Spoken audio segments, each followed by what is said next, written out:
famous people and celebrities who passed away in 1971 in the United States. This is the third episode. Before we proceed, please subscribe to our channel to support us. Bette Daniels. She was born in January 1901 and she died in March 1971. Her age was 70 at the time of her death, and the reason for her death was stroke.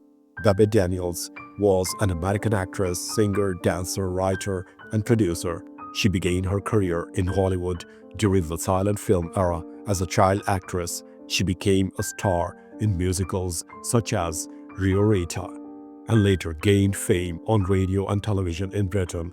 Over the course of her 50-year career, Daniels appeared in 230 films. She began her acting career at the age of 4 in the first version of the Schoolman play. The same year, she went on tour in a stage production of Shakespeare's Richard III. The following year, she participated in productions by Oliver Morosco and David Belasco. By the age of 7, Daniels had her first starring role in film as the young heroine in A Common Enemy. At the age of 9, she starred as Dorothy Gale in the 1910 short film The Wonder of Wizard of Oz. At age of 14, she was hired by comedy producer Hal Roach at $5 per day to star with Roach's star comedian Harold Lloyd in a series of one-reel comedies.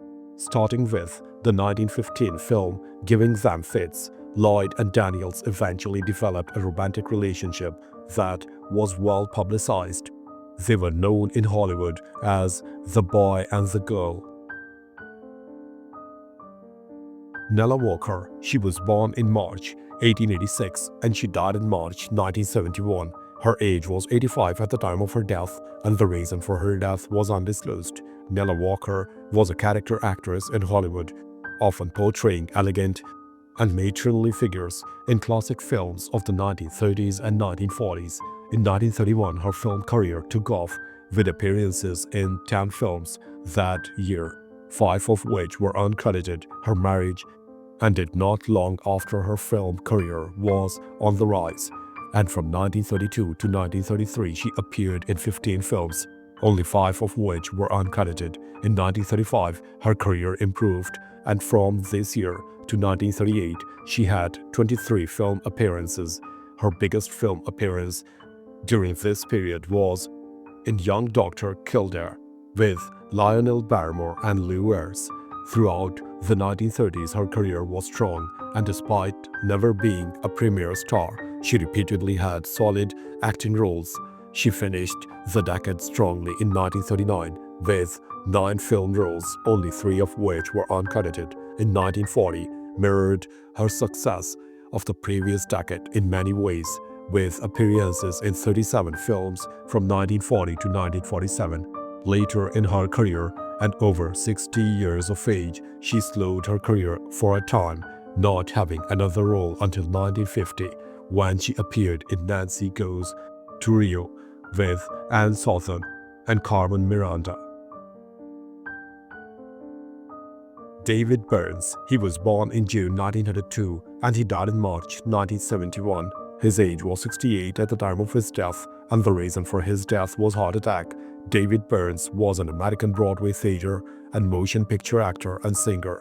He made his Broadway debut in 1923 in Polly Preferred and went to London with the show in 1924. His first musical was Face the Music in 1932 and Cole Porter's Nymph Errant in 1933. With his London debut, he appeared in many comedies and musicals over an almost 50-year career.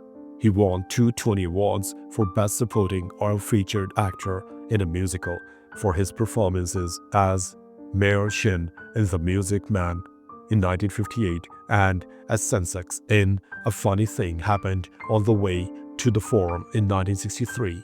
David Burns and Ginger Rogers in Hello Dolly on Broadway in 1964. Burns introduced the hit song It Takes a Woman from Hello Dolly in 1964 as the original Horace Van der Gelder. Burns won a Primetime Emmy Award for Outstanding Performance by an Actor in a Supporting Role in a Drama for his role of Mr. Solomon in the 1971 TV special Hallmark Hall of Fame of the Prize by Arthur Miller. Joseph Valachi, he was born in September 1904 and he died in April 1971. His age was 66 at the time of his death, and the reason for his death was heart attack. Joseph Valachi was an American mobster in the Genovese crime family who was the first member of the Italian-American mafia to acknowledge its existence publicly in 1963. He is credited with the popularization of the term Cosa Nostra. He was convicted of drug trafficking in 1959 and sentenced to 15 years imprisonment in 1962. While he and Genovese family boss Vito Genovese were in prison together, he murdered an inmate he thought he was hitman sent by Genovese and was sentenced to life imprisonment. Valachi subsequently became an informant and government witness, and the next year testified before a United States Senate committee in what became known as Valachi hearings. He disclosed previously unknown information about the Italian-American mafia, including its structure, operations, rituals, and membership. His testimony was the first major violation of omertà, the mafia's code of silence, and the first concrete evidence that the Italian-American mafia existed to federal authorities and the general public. Valachi died in prison on April 3, 1971. Thomas E. Dewey, he was born in March 1902 and he died in March 1971.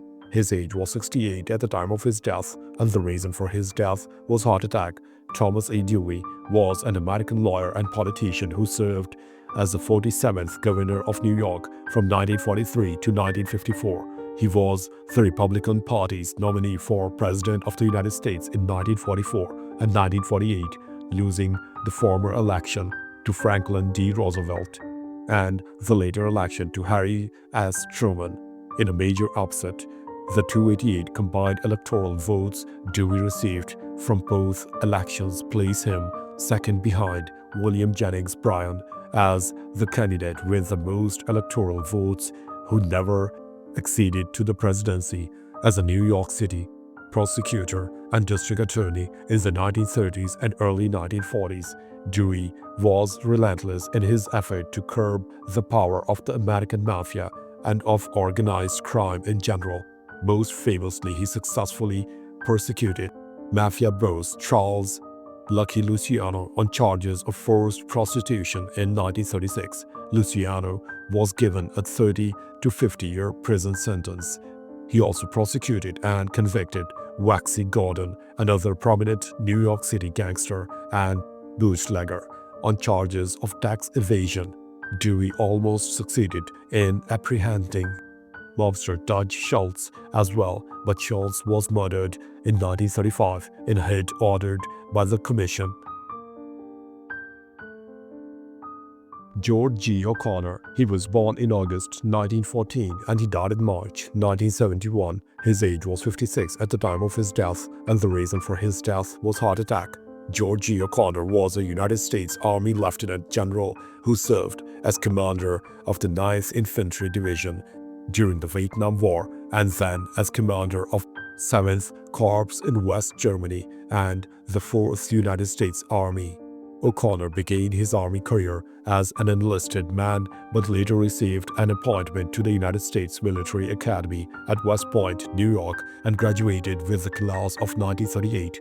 He rose through the ranks and distinguished himself several times as Field Artillery Battalion Commander and later as 6th Infantry Division Artillery Commander during the Second World War. In mid-1942, O'Connor was appointed commander of a battery of the 53rd Field Artillery Battalion, 6th Infantry Division. In 1943, the 6th Infantry Division deployed to the Pacific Theater, and he later assumed command of the 53rd Battalion. He was awarded the Bronze Star Medal for his actions at the Battle of Lone Tree Hill in June 1944. During the Battle of Luzon, O'Connor was awarded the Silver Star for his actions at Munoz.